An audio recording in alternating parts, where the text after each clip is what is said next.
ఖడ్గం అనేది ఒక ఆలోచన. ఆయనతోటి మాట్లాడుతున్నప్పుడు ఫస్ట్ ఏదో రకరకాల టైటిల్స్ అనుకున్నాం కానీ ఫైనల్గా దేశభక్తి అనేది ఒక షార్ప్ ఎడ్జ్ ఉన్న సోర్డ్ లాంటిది. అది మన దగ్గర ఉంటే మనకి ధైర్యం ఉంటుంది, మనకి రక్షణ ఉంటుంది. కానీ ఎవడైనా ఎదుటోడు వచ్చి మీద పడ్డాడంటే ఆయన వేసేస్తుంది. ఈ దేశభక్తి అనే ఒక ఆలోచన ఖడ్గం అని గురువు గారు చెప్పి, ఇది ఓకేనా, మంచి పోలికరా, బాగుంటుందిరా. ఇప్పుడు దీని మీద మిగతా మన ఎమోషన్స్ అన్నీ కూడా ఖడ్గం ఖడ్గం అని రావాలి సార్. భక్తి కూడా ఖడ్గం, ప్రేమ కూడా ఒక ఖడ్గం, శత్రుత్వం ఒక ఖడ్గం.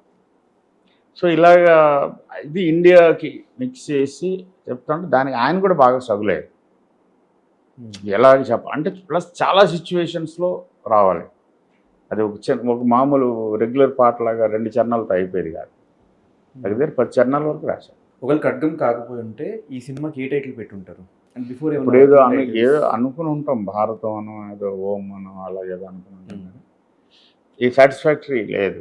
అందుకని చాలా రోజులు వెయిట్ చేసిన తర్వాత చాలా షూట్ స్టార్ట్ అయిన తర్వాత కూడా జరుగుతుంది డిస్కషన్, ఆలోచన జరిగింది.